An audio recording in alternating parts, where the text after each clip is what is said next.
ఈ ప్రపంచంలో అద్భుతాలకు కొదవలేదు. అయితే అద్భుతాలు అన్నీ ఒకే చోట కుప్పపోశారా అన్నట్టు ఉండే ఒక గొప్ప ఖండముంది. అదే ఆఫ్రికా.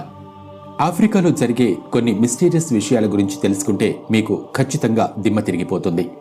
కేవలం ఆఫ్రికాలో మాత్రమే ఇటువంటి వింతలు విడ్డూరాలు ఎందుకు జరుగుతాయి అని కూడా మనకు సందేహం కలక్కమానదు. ఆఫ్రికా ఖండంలో మాత్రమే మనకు కనిపించే 7 వింతైన అద్భుతాల గురించి ఈరోజు మనం చెప్పుకుందాం. టైం వేస్ట్ చేయకుండా వీడియో స్టార్ట్ చేసేద్దామా? Number 1, homo naledi. మానవుడు కోతి నుండి పుట్టాడు అని కొంతమంది అంటే, మరి కోతులు ఎందుకు ఇంకా మనుగడలో ఉన్నాయి అని మనకు సందేహం కలక్కమానదు. ఇప్పటి వరకు మానవ పరిణామం మీద ఎన్నో పరిశోధనలు జరిగాయి. అసలు మానవుడు ఎలా పరిణామం చెందాడనే దాని మీద కొన్ని సీక్వెన్సులు కూడా తయారు చేశారు. ఆది మానవుణ్ణి కూడా కొన్ని రకాలుగా విభజించారు. హోమోసెపైన్స్ అనే మానవ జాతి నుండి ప్రస్తుతం ఈ ప్రపంచంలో మనుగడలో ఉన్న మానవులు పుట్టుకువచ్చారు అని సైంటిస్టులు చెబుతున్నారు. అయితే సౌత్ ఆఫ్రికాలోని ఒక గుహలో జరిపిన పరిశోధనల్లో దొరికిన ఒక అరుదైన అవశేషాన్ని చూసి సైంటిస్టులు సైతం ముక్కున వేరేసుకున్నారు. ఎందుకంటే ఇప్పటి వరకు తెలియని ఒక వింతైన మానవ జాతి గురించి ఆ గుహలో బయటపడింది. శాస్త్రవేత్తలు ఈ మానవ జాతికి హోమో నాలేది అని పేరు పెట్టారు. ఈ అవశేషాన్ని చూసిన తర్వాత మానవుల పరిణామ క్రమంలో హోమో నాలేదిని ఏ క్రమంలో పెట్టాలా అని సైంటిస్టులు జుట్టు పీక్కుంటున్నారు. ఈ మానవ జాతి మీద పరిశోధన చేసిన సైంటిస్టులకు ఆది మానవుడి డిఎన్ఏతో పాటు ఇప్పటి ఆధునిక మానవ డిఎన్ఏ కూడా హోమో నాలేదిలో లభించింది. దీన్ని బట్టి చూస్తే ఈ మానవ జాతి మన పూర్వీకులతో పాటు ప్యారలల్గా పరిణామం చెందింది. ఈ కొత్త జాతి మెదడు మానవుల మెదడు కంటే చిన్నగా ఉన్నప్పటికీ వారి పొడవైన కాళ్ళు చేతులను పరిశీలించి చూస్తే ఈ హోమో నాలేదీలు కష్టమైన పనులు చేసేవారు అని తెలుస్తుంది. అయితే ఒక చిన్న గుహలో 1500కు పైగా ఇటువంటి కొత్త జాతి అవశేషాలు దొరికాయి. ఈ చిన్న గుహలో ఎన్ని వేల మంది ఎలా చనిపోయారో ఇప్పటికీ మిస్టరీగానే మిగిలిపోయింది. Number 2, alien sky blue stones. Aliens ఉన్నారా లేరా అనే ప్రశ్నకు సమాధానంగా ఈ నీలిరంగు రాయి గురించి చెప్పుకోవాలి. ఈ వీడియోలో కనిపిస్తున్న ఈ రాయిని ఏలియన్ స్కై బ్లూ స్టోన్ అని పిలుస్తారు. 1990లో ఆంజెలో పిట్టోని అనే ఇటాలియన్ పురాతత్వ శాస్త్రవేత్త వెస్ట్ ఆఫ్రికాలోని సాయరా లియోనీలో పనిచేసే సవన్నా తెగకు చెందిన వారి నుండి ఈ నీలిరంగు రాయిని సంపాదించుకున్నారు. ఈ గిరిజన తెగ వాళ్ళు చెప్పిన దాని ప్రకారం ఆకాశం నుండి వచ్చిన గ్రహాంతర వాసులు ఈ నీలిరంగు రాయిను ఇచ్చారంట. అందుకనే ఆంజెలో పిట్టోని ఈ రాయిని పరిశోధన నిమిత్తం యూరోప్లోని ఒక ప్రయోగశాలకు పంపించారు. ఈ రాయిని చూసిన ప్రతి ఒక్కరూ షాక్ అయ్యారు. ఎందుకంటే ఆ రాయిలో ఉన్న ఖనిజాలు మన భూమి మీద ఉన్న ఖనిజాలతో మ్యాచ్ అవటం లేదు. రాయి మీద ఎన్నోసార్లు పరిశోధన చేసినప్పటికీ కూడా ఈ రాయి నీలిరంగులో ఎందుకు ఉందో కూడా శాస్త్రవేత్తలు కనుగొనలేకపోయారు. ఆ రాయిని బ్రేక్ చేయటం కూడా చాలా కష్టం. భారీ ఉష్ణోగ్రతల్లో ఉంచినప్పటికీ కూడా ఆ రాయి నాశనం అవ్వలేదు. అసలు ఈ రాయి ఎక్కడి నుండి లభించింది అనేది ఇప్పటికీ మిస్టరీగానే మిగిలిపోయింది. నిజంగానే ఈ రాయిని ఏలియన్స్ పంపించారంటారా? మీ అభిప్రాయాన్ని కామెంట్ రూపంలో తెలియజేయండి. మన సైన్స్ అడ్వాన్స్ అవ్వకపోవడం వల్ల ఈ రాయి గురించి మనం ఏ వివరాలు తెలుసుకోలేకపోతున్నాం. నంబర్ 3, డైనోసార్ బైరోసారస్ రాతి. డైనోసర్ జాతిల్లోకెల్లా అత్యంత పురాతనమైన డైనోసర్ని ఇటీవలి కాలంలో ఆఫ్రికాలోని పురాతత్వ శాస్త్రవేత్తలు కనుగొన్నారనే విషయం మీకు తెలుసా? 2017-19 మధ్యకాలంలో జరిపిన కొన్ని పరిశోధనల్లో జింబాబ్వేలో డైనోసర్ జాతికి చెందిన ఒక పురాతనమైన అవశేషం దొరికింది. దీనికి డైనోసార్ బైరోసారస్ రాతి అని పేరు పెట్టారు. ఈ పరిశోధనలో తేలింది ఏంటంటే జురాసిక్ సమయంలో జింబాబ్వేలో వేల సంఖ్యలో డైనోసర్లు నివసించేవి.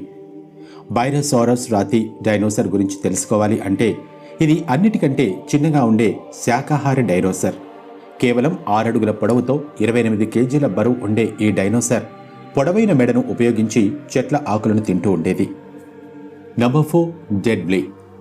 స్క్రీన్ మీద కనిపిస్తున్న ఈ ఎండిపోయిన చెట్లను చూడండి. నామిబ్ ఎడారిలో మనకు కనిపించే ఈ చెట్లు రాత్రిపూట ఖచ్చితంగా వెన్నులో వణుకు పుట్టిస్తాయి. కానీ ఒక 900 ఏళ్ల క్రితం ఇక్కడ పచ్చదనంతో ఈ ప్రాంతమంతా సమృద్ధిగా ఉండేదంటే మీరు నమ్ముతారా? సమయం గడుస్తున్న కొద్దీ ఈ ప్రాంతమంతా ఎండిపోవటం మొదలుపెట్టింది. అలా ఈ ఎడారి ప్రాంతమంతా వ్యాపించసాగింది. ఏళ్లు గడుస్తున్న కొద్దీ పచ్చదనంతో ఎంతో అందంగా కనిపించే ఈ ప్రాంతమంతా ఇప్పుడు ఎండిపోయిన చెట్లతో దర్శనమిస్తూ ఉంది. అయితే 900 ఏళ్ల క్రితమే ఈ చెట్లన్నీ చనిపోయాయి అనుకుంటే ఇవి ఇప్పటి వరకు కుళ్ళిపోకుండా భూమిలో కలిసిపోకుండా ఎందుకు ఉన్నాయని మీకు అనుమానం కలిగే ఉంటుంది కదా. ఇక్కడి వాతావరణం ఎంత కఠినంగా ఉంటుందంటే ఈ చెట్లు డీకంపోజ్ అయ్యే ఛాన్సే లేకుండా పోయింది. ఈ చెట్లను చూస్తూ ఉంటే మనకు ఒక విషయం మాత్రం బాగా అర్థమవుతుంది. పెరుగుతున్న వాతావరణ కాలుష్యం మన ప్రపంచం మీద ఇప్పుడే ఇలాంటి ప్రభావం చూపిస్తూ ఉంటే మరో 100 ఏళ్లు గడిచిన తర్వాత ఈ భూమి ఇంకా ఎంత నరకప్రాయంగా ఉంటుందో అని అనిపించక మానదు. Number 5, I of Sahara and last city of Atlantis. నీలిరంగు కంటి ఆకృతిలో కనిపిస్తున్న ఈ నిర్మాణం ఒక భౌగోళిక అద్భుతమని చెప్పుకుని తీరాలి. 50 కిలోమీటర్ల విస్తీర్ణంలో వ్యాపించిన ఈ నీలిరంగు కంటి ఆకృతి సైంటిస్టులకు ఒక సవాలుగా మారింది. దీన్ని ఎవరు నిర్మించారు అని ఒక మిస్టరీ ఇప్పటికీ కూడా మిగిలిపోయింది. ఈ నీలిరంగు కంటి నిర్మాణం ఎంత ప్రత్యేకమైనదంటే దీన్ని మనం స్పేస్లో నుండి కూడా చూడొచ్చు. సైంటిస్టుల అభిప్రాయం ప్రకారం ఈ రాతి నిర్మాణం ఒక పెద్ద అగ్నిపర్వతం నుండి ఏర్పడింది. అగ్నిపర్వతం బద్దలైనప్పుడు వచ్చిన లావా ఆ చుట్టుపక్కల వ్యాపించి చల్లారిన తర్వాత ఈ విధంగా రాళ్లలా గట్టిపడింది. ఈ విధమైన యూనిక్ స్ట్రక్చర్ ఏర్పడింది. కొంతమంది మాత్రం ఇది అట్లాంటిస్కి చెందిన లాస్ట్ సిటీ అని కూడా భావిస్తూ ఉంటారు. ఏమైనప్పటికీ ఈ నీలిరంగు ఆకృతి గురించి మాత్రం ఎవ్వరికీ అంతు చిక్కటం లేదు. Number 6, child of Taung. 1926లో సౌత్ ఆఫ్రికాలోని గనుల్లో పనిచేస్తూ ఉన్న కార్మికులకు ఒక చిన్న పిల్లాడి పుర్రె దొరికింది. ఈ పుర్రె మీద ఆస్ట్రేలియన్ శాస్త్రవేత్త రేమండ్ డాట్ పరిశోధన చేశారు. ఆ పరిశోధనలో తేలిందేంటంటే ఆ పుర్రె 2.8 మిలియన్ సంవత్సరాల క్రితం ఆఫ్రికాలో జీవించిన మన పూర్వీకులకు చెందింది. డాట్ ఈ కొత్త మానవ జాతికి ఆస్ట్రాలోపైథాకస్ ఆఫ్రికన్స్ అని పేరు పెట్టాడు. ఈ పరిశోధన మొత్తం ప్రపంచాన్ని నోరెళ్లబెట్టేలా చేసింది. ఇంతవరకు పరిణామక్రమంలో మనం వాస్తవాలు అని భావించిన ఎన్నో విషయాలు ఒక్కసారిగా అవాస్తవాలుగా మారిపోయాయి. ఇంతకుముందు మన పూర్వీకులు యూరోపియన్లు అని అందరూ భావించేవారు. కానీ ఈ పరిశోధన తర్వాత మన మానవ జాతి ఆఫ్రికాలో తొలిసారిగా జన్మించిందని తేలింది. ఆ తర్వాత కూడా ఈ కొత్త మానవ జాతికి చెందిన ఎన్నో అవశేషాలు ఆఫ్రికాలో బయటపడ్డాయి. ఫైనల్గా చెప్పొచ్చేదేంటంటే డార్ట్కి దొరికిన ఆ చిన్న పుర్రె ద్వారా మానవ జాతి యొక్క పుట్టినిల్లు ఆఫ్రికా అని తేలింది. Number 7, Burkina Faso. మొసళ్ళు క్రూర జంతువులని మనందరికీ తెలిసిన విషయమే. బుర్కినా ఫాసో గ్రామంలో క్రొకోడైల్స్ మాత్రం మనుషులకు మంచి స్నేహితులు. ఇక్కడ మొసళ్ళు చిన్నపిల్లలతో ఆడుకుంటూ ఉంటాయి. ఈ మొసళ్లకు మనుషులకు మధ్య ఉన్న ఈ స్నేహం ఇప్పటిది కాదు. దీని వెనుక ఒక ఇంట్రెస్టింగ్ స్టోరీ ఉంది. 15వ శతాబ్దంలో కరువు కారణంగా జనాలు అష్టకష్టాలు అనుభవించారు. తాగడానికి కూడా నీళ్లు దొరకని పరిస్థితి. అయితే ఆ సమయంలో ఆ ప్రాంతంలో ఉన్న మొసళ్ళు మనుషులను తమ వెంట తీసుకుని రహస్య సరస్సు దగ్గరకు తీసుకువెళ్లాయి. తమ నీటి కొరత తీర్చిన ఆ మూగజీవులకు మనుషులు కూడా తోచిన సహాయం చేశారు. అలా మొసళ్లకు మనుషులకు మధ్య స్నేహం కుదిరింది. ఇప్పుడు వీళ్ల మధ్య ఎంత స్నేహ సంబంధాలున్నాయంటే మనుషులు మొసళ్ల గుడ్లను కాపాడుతూ ఉంటే మొసళ్ళు కూడా మనుషుల మీద దాడి చేయకుండా వాళ్లను రక్షిస్తూ ఉంటాయి. ఏదైనా మొసలి చనిపోతే గ్రామస్తులు దానికి దహన సంస్కారాలు కూడా చేస్తారట. చాలా ఇంట్రెస్టింగ్గా ఉంది కదా ఫ్రెండ్స్. ఈ వీడియో మీకు నచ్చింది అనుకుంటున్నా. నచ్చితే వీడియోకి ఒక లైక్ చేసి మీ ఫ్రెండ్స్కి షేర్ చేయండి. అలాగే ఇలాంటి ఇంట్రెస్టింగ్ వీడియోస్ చూడాలి అనుకునే వాళ్ళు మా ఛానల్ని సబ్స్క్రైబ్ చేసుకుని పక్కనే ఉన్న బెల్ని యాక్టివేట్ చేసుకోవడం మాత్రం మర్చిపోకండి. Thanks for watching.